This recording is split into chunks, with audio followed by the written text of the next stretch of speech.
and a very warm welcome to झलक। I am पायल पवार और आज इस वीडियो में हम एक झलक डालेंगे पिछले हफ्ते की सारी खबरों पर, जो कि है एग्जाम पॉइंट ऑफ व्यू से मोस्ट इंपॉर्टेंट और आपकी जनरल नॉलेज के लिए भी। तो चलिए बिना वक्त जाया किए शुरू करते हैं। प्रधानमंत्री उच्चतर शिक्षा अभियान नेशनल एजुकेशन पॉलिसी के आलोक में रूसा यानी राष्ट्रीय उच्चतर शिक्षा अभियान योजना को जून 2023 में प्रधानमंत्री उच्चतर शिक्षा अभियान के रूप में लॉन्च किया गया है। तो बात करते हैं इसके बारे में। ये योजना राज्यों, केंद्र शासित प्रदेशों को उनकी आवश्यकताओं के अनुसार गतिविधियों को तैयार करने, अधिक प्रभावी संसाधन आवंटन के लिए घटकों को सुव्यवस्थित करने के लिए फ्लेक्सिबिलिटी प्रदान करती है। इसके अलावा राज्य नामांकन अनुपात, लिंग समानता और हाशिए पर रहने वाले समुदायों की जनसंख्या अनुपात जैसे संकेतकों के आधार पर फोकस जिलों की पहचान कर सकते हैं। PMUSHA खर्चों के 40% के लिए राज्य जिम्मेदार हैं, लेकिन MOU NEP से संबंधित परिवर्तनों के लिए वित्त पोषण तंत्र पर स्पष्टता प्रदान नहीं करता है। SC handbook on gender stereotypes. हाल ही में चीफ जस्टिस ऑफ इंडिया ने एक हैंडबुक जारी की है जिसमें जेंडर स्टीरियोटाइप्स यानी लैंगिक रूढ़िवादिता को सही किया गया है और जुडिशियल डिसीजन लेने और लेखन में हानिकारक जेंडर स्टीरियोटाइप्स, खास करके महिलाओं के बारे में उसके उपयोग से बचने के बारे में मार्गदर्शन दिया गया है। The Handbook on Gender Stereotypes is released by the Supreme Court of India with the intention of assisting judges and legal practitioners in recognizing, understanding and combating gender stereotypes present in legal language and judgments. आपको बता दें, ये common stereotypical words और phrases पर प्रकाश डालता है जिसका इस्तेमाल अक्सर कानूनी दस्तावेजों में महिलाओं का वर्णन करने के लिए किया जाता है। ये उन उदाहरणों को इंगित करता है जैसे जहां ऐसी भाषा महिलाओं की भूमिकाओं और व्यवहार के बारे में पुरानी या गलत धारणाओं को कायम रखती है। It also provides specific examples of language that should be replaced with more neutral and accurate terms. The handbook aims to promote more equitable and unbiased language usage in judicial disputes. Vishwakarma योजना। हाल ही के स्वतंत्रता दिवस के संबोधन में प्रधानमंत्री नरेंद्र मोदी ने दो जरूरी पहलों यानी दो महत्वपूर्ण पहलों जिसमें विश्वकर्मा योजना और लखपति दीदी योजना का अनावरण किया। तो उद्देश्य पूरे भारत में कारीगरों यानी विमेन सेल्फ हेल्प ग्रुप्स को सशक्त बनाना है। The Vishwakarma Yojana is a pioneering scheme designed to uplift individuals skilled in traditional craftsmanship, particularly from the other backward classes community. यानी विश्वकर्मा योजना एक अग्रणी योजना है जो पारंपरिक शिल्प कौशल में कुशल व्यक्तियों, विशेष रूप से अन्य पिछड़ा वर्ग यानी OBC समुदाय के उत्थान के लिए बनाई गई है। This scheme, named after the divine architect and craftsman Vishwakarma, seeks to preserve and enhance the Guru-Shishya parampara of passing down skills within families engaged in various artisanal trades. योजना में नामांकित कारीगरों और शिल्पकारों को एक PM विश्वकर्मा प्रमाण पत्र और एक पहचान पत्र मिलेगा। They will also be eligible for collateral-free credit support of up to rupees 1 lakh and 2 lakh at a concessional interest rate of 5%. आपको बता दें, विश्वकर्मा योजना को 2023-24 से 2027-28 तक 5 वित्तीय वर्षों के लिए 13,000 रुपए करोड़ से लेकर 15,000 रुपए करोड़ तक का बजट आवंटित किया गया है। ये योजना कौशल प्रशिक्षण के लिए 500 और मॉडर्न टूल्स की खरीद के लिए 1500 का वजीफा प्रदान करती है। लखपति दीदी स्कीम। सरकार का लक्ष्य गांव में 2 करोड़ लखपति दीदी बनाना है। ये योजना poverty alleviation and economic empowerment यानी गरीबी उन्मूलन और आर्थिक सशक्तिकरण के व्यापक मिशन के अनुरूप है। आपको बता दें, इस योजना के तहत महिलाओं को कौशल प्रशिक्षण प्रदान किया जाएगा ताकि वे प्रति वर्ष 1 लाख रुपए से ज्यादा कमा सकें। कृषि गतिविधियों के लिए महिला स्वयं सहायता समूहों को ड्रोन उपलब्ध कराए जाएंगे।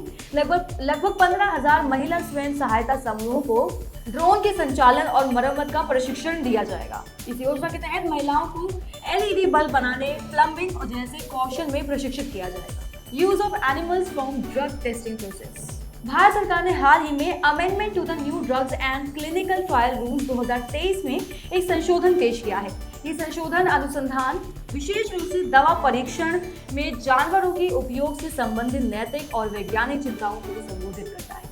ये कदम शोधकर्ताओं को नई दवाओं के परीक्षण के लिए innovative non animal and human relevant methods का उपयोग करने के लिए अधिकृत करता है, जिससे ज्यादा एक्यूरेट, एफिशिएंट और एथिकल रूप से संरेखित दवा विकास प्रक्रियाओं के युग की शुरुआत होती है।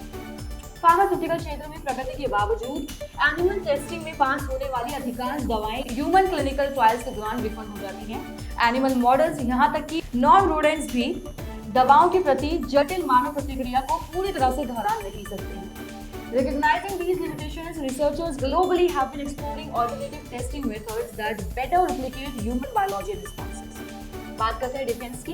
Malabar 2023 Indian navy's indigenous warships INS Sahyadri and INS Kolkata exercise Malabar 2023 में भाग लेने के लिए तैयार है, जो 11 से 21 अगस्त 2023 तक सिडनी के पास आयोजित होने जा रहा है। 1992 में भारतीय नौसेना और अमेरिकी नौसेना के बीच द्विपक्षीय प्रयास के रूप में शुरू हुई समुद्री अभ्यास की मालाबार श्रृंखला उल्लेखनीय रूप से विकसित हुई है, जो अब भारत प्रशांत क्षेत्र में 4 महत्वपूर्ण नौसैनिक बलों को शामिल करती है। जापान और ऑस्ट्रेलिया ने पहली बार 2007 में भाग लिया था और 2014 के बाद से भारत, अमेरिका और जापान ने हर साल इस अभियान में भाग लिया है। 2020 में भारत के अनुरोध पर ऑस्ट्रेलिया भारत प्रशांत क्षेत्र में चीन को रोकने के लिए मालाबार अभ्यास में शामिल हुआ था। इसका उद्देश्य स्वतंत्र, खुले और समावेशी इंडो पैसिफिक का समर्थन करना है और नियम आधारित अंतर्राष्ट्रीय व्यवस्था के लिए प्रतिबद्ध रहना है। एशियन चैंपियंस ट्रॉफी चेन्नई की मेयर राधाकृष्णन स्टेडियम में भारत ने मलेशिया को 4-3 से हराकर रिकॉर्ड चौथी बार एशियाई चैंपियंस ट्रॉफी का खिताब जीता है। हरमनप्रीत सिंह की अगुवाई वाली भारतीय पुरुष हॉकी टीम ने केवल 11 मिनट राल में एक नाटकीय बदलाव की पटकथा लिखी, क्योंकि उन्होंने शुरुआती हाफ में 1-3 से पिछड़ने के बाद वापसी करते हुए मलेशिया को 4-3 से हराया और चेन्नई में रिकॉर्ड चौथा एशियाई चैंपियंस ट्रॉफी खिताब जीता है। 4 एशियाई चैंपियंस ट्रॉफी खिताब के साथ भारत टूर्नामेंट के इतिहास में सबसे सफल टीम है। पाकिस्तान 3 खिताबों के साथ अब दूसरे स्थान पर है। ब्राजील के फॉरवर्ड नेमार जूनियर ने पेरिस सेंट जर्मन से सऊदी अरब के अल हिलाल के लिए हस्ताक्षर किए हैं। क्लबों ने घोषणा की है कि वह क्रिस्टियानो रोनाल्डो और करीम बेंजेमा के साथ जुड़ जाएंगे। अल हिलाल सऊदी क्लब, जिसे केवल अल हिलाल के नाम से जाना जाता है, रियाद, सऊदी अरब में स्थित एक पेशेवर मल्टी स्पोर्ट्स क्लब है। उनकी football team Saudi professional league में प्रतिस्पर्धा करती है। उनके पास एशिया में सबसे ज्यादा महाद्वीपीय ट्रॉफियां जीतने का रिकॉर्ड भी है। साथ ही रिकॉर्ड 18 प्रोफेशनल लीग खिताब भी हैं। नेमार 2017 से 222 मिलियन यूरो की विश्व रिकॉर्ड फीस पर बार्सिलोना से PSG में शामिल हुए। इससे कुछ हफ्ते पहले उन्होंने किलियन एम्बापे को भर्ती किया था। अटल बिहारी वाजपेयी डेथ एनिवर्सरी 16 अगस्त को पूर्व प्रधानमंत्री अटल बिहारी वाजपेयी के पुण्यतिथि है। नेशन उनकी 5वीं पुण्यतिथि पर दिल्ली में सदैव अटल स्मारक पर श्रद्धांजलि देने के लिए एकत्र हुआ था। जैसे कि राष्ट्र ने 16 अगस्त को पूर्व प्रधानमंत्री अटल बिहारी वाजपेयी की पुण्यतिथि का पवित्र अवसर मनाया, विभिन्न राजनीतिक पृष्ठभूमि के नेता दिल्ली में सदैव अटल स्मारक पर एकत्र हुए। उनके नेतृत्व ने अर्थशास्त्र से लेकर अंतर्राष्ट्रीय संबंधों तक विभिन्न क्षेत्रों में महत्वपूर्ण वृद्धि और विकास के युग को चिन्हित किया। वर्तमान प्रधानमंत्री की यही भावभीनी श्रद्धांजलि अनगिनत भारतीयों की भावनाओं को प्रतिध्वनित करती है, जो भारत को विभिन्न क्षेत्रों में विकास और समृद्धि की ओर ले जाने में वाजपेयी के योगदान को रेखांकित करती है। Dutch economy enters recession Dutch अर्थव्यवस्था मंदी में प्रवेश कर गई है। दूसरी तिमाही में तिमाही आधार पर 0.3% की गिरावट आई है। महामारी के बाद ये पहली मंदी है और साल के पहले 3 महीनों में 0.4% संकुचन हुआ है।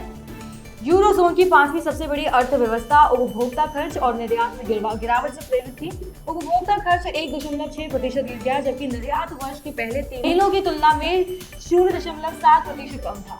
सितंबर 2022 में 14.5% की शिखर पर पहुंचने के बाद नीदरलैंड में इन्फ्लेशन में गिरावट आई है, लेकिन 2023 की दूसरी तिमाही में यह अभी भी लगभग 6% पर अपेक्षाकृत अधिक थी। डच अर्थव्यवस्था कई चुनौतियों का सामना कर रही है, जिनमें उच्च इन्फ्लेशन यानी हाई इन्फ्लेशन, बढ़ती ब्याज दरें और यूक्रेन में युद्ध भी शामिल है। भारतीय अमेरिकी इकोनॉमिस्ट राज शेठ और जीव विज्ञानी माइकल स्प्रिंगर को अपने क्षेत्रों में अभूतपूर्व काम के लिए हार्वर्ड विश्वविद्यालय यानी हार्वर्ड यूनिवर्सिटी के जॉर्ज लेडली पुरस्कार से सम्मानित किया गया है। भारतीय अमेरिकी इकोनॉमिस्ट राज शेट्टी और जीव विज्ञानी माइकल स्प्रिंगर को अपने क्षेत्रों में अभूतपूर्व काम के लिए हार्वर्ड यूनिवर्सिटी के जॉर्ज लेडली पुरस्कार से सम्मानित किया गया है। शेट्टी को आर्थिक गतिशीलता पर उनके काम के लिए जाना जाता है। उन्होंने उन कारकों का अध्ययन करने के लिए बड़े डेटा का इस्तेमाल किया है, जो किसी व्यक्ति की आर्थिक सीढ़ी पर आगे बढ़ने की क्षमता को प्रभावित करते हैं। स्प्रिंगर को नए नैदानिक परीक्षण विकसित करने के अपने काम के लिए जाना जाता है। उन्होंने तेज और ज्यादा सटीक कोविड-19 परीक्षण विकसित करने में महत्वपूर्ण भूमिका निभाई, जिससे महामारी के खिलाफ लड़ाई में सुधार करने में मदद मिली है। Typhoon Lan hits Japan. Typhoon Lan made landfall in Japan August 15, bringing heavy rain and storm winds. आपको बता दें, तूफान के कारण कई इलाकों में जापान में बाढ़ आ गई है और बिजली गुल हो गई और अधिकारियों ने निकासी की चेतावनी जारी कर दी है। तूफान टोक्यो से लगभग 400 किलोमीटर दक्षिण पश्चिम में वाकायामा प्रांत में शियोनोमिसाकी के पास पहुंचा। It had maximum sustained winds of 160 kilometers per hour, equivalent to a Category 2 hurricane. The Japanese government has mobilized emergency crews to help with the recovery efforts. Bubonic plague एक highly infectious disease है जो मुख्य रूप से rodents यानी कृंतकों के माध्यम से फैलता है और अगर तुरंत इलाज ना किया जाए तो ये घातक हो सकता है। क्षेत्र के स्वास्थ्य अधिकारी बीमारी को और अधिक फैलने से रोकने के लिए सक्रिय कदम उठा रहे हैं। ये बीमारी मुख्य रूप से रोडेंट्स द्वारा फैलती है, जिससे ये क्षेत्र इसकी संचरण के लिए अनुकूल हो जाते हैं। WHO बुबोनिक प्लेग से निपटने के दौरान त्वरित और प्रभावी उपचार के महत्वपूर्ण महत्व पर जोर देता है। आपको बता दें, इस रोग की संभावित मृत्यु शीघ्र चिकित्सा हस्तक्षेप की आवश्यकता को रेखांकित करती है। Russia's Luna 25 mission. Luna 25 mission 11 अगस्त 2023 को सुबह 2:11 बजे लॉन्च किया गया था और रूस अंतरिक्ष निगम के अनुसार इसके 21 अगस्त 2023 को चंद्रमा की सतह पर उतरने की उम्मीद है। रूस ने 47 सालों से में अपना पहला चंद्रमा लैंडिंग अंतरिक्ष यान लॉन्च किया, जो चंद्रमा के दक्षिणी ध्रुव पर नरम लैंडिंग करने वाला पहला देश बनने के लिए प्रयास कर रहा है। ऐसा माना जाता है कि ये क्षेत्र पानी की बर्फ की प्रतिष्ठित जेब रखता है। Russia space agency Roscosmos asserts that Luna 25's landing would not impact Chandrayaan 3 as their landing regions are distinct. Georgia RICO act. हाल ही में united states president Donald Trump पर उनके 18 सहयोगियों के साथ जॉर्जिया रिको यानी racketeer influence and corrupt organisation अधिनियम के तहत आरोप लगाया गया है।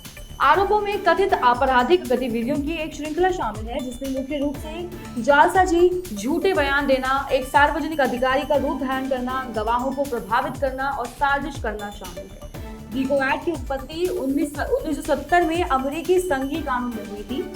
Originally designed to combat organized crime, particularly mafia-related activities, Georgia's RICO Act, adopted in 1980, makes it a crime to participate in, acquire, maintain, control of an enterprise through a pattern of racketeering activity or to conspire to do so. Jakarta becomes the world's most polluted city. वायु गुणवत्ता निगरानी firm IQ Air के अनुसार Indonesia की राजधानी Jakarta दुनिया का सबसे प्रदूषित प्रमुख शहर बन गया है। जकार्ता में नियमित रूप से PM 2.5 का अनहेल्दी स्तर दर्ज किया गया है, जो वायु मार्ग में प्रवेश करके रेस्पिरेटरी प्रॉब्लम्स पैदा कर सकता है, जो WHO के अनुशंसित स्तर से कई गुना ज्यादा है। अनुमान है कि वायु प्रदूषण हर साल 7 मिलियन समय से पहले होने वाली मौतों में योगदान देता है और अनुमान है कि वायु प्रदूषण हर साल 7 मिलियन समय से पहले होने वाली मौतों में योगदान देता है और संयुक्त राष्ट्र द्वारा इसे सबसे बड़ा पर्यावरणीय स्वास्थ्य जोखिम माना जाता है। Vienna named the most liveable city in the world. दुनिया के सबसे रहने योग्य शहरों की नवीनतम इकोनॉमिस्ट इंटेलिजेंस यूनिट रैंकिंग में सिंगापुर एशिया प्रशांत शहरों में 10वें स्थान पर है। Vienna is named the most liveable city in the world for the 4th time in 5 years. The 4 Indian cities in the study, New Delhi, Mumbai, Chennai and Bangalore, are ranked between positions 45 and 50 among Asia-Pacific cities. GARPG releases 12th report on states' UT's performance on CPG ranks. The Department of Administrative Reforms and Public Grievances released the Centralized Public Grievance Redressal and Monitoring System 12th monthly report for states for July 2023. In the northeastern states, Sikkim topped the list, while Lakshadweep topped the Union Territories category. Among states with grievances less than or equal to 220,000, Uttar Pradesh topped the list. People in news, अब बात करते हैं उन लोगों के बारे में जो पिछले हफ्ते न्यूज में बने रहे और क्यों न्यूज में बने रहे। आर दोराईस्वामी। भारत सरकार ने आर दोराईस्वामी को life insurance corporation of India का मैनेजिंग डायरेक्टर नियुक्त किया है। He is currently executive director at the central office in Mumbai.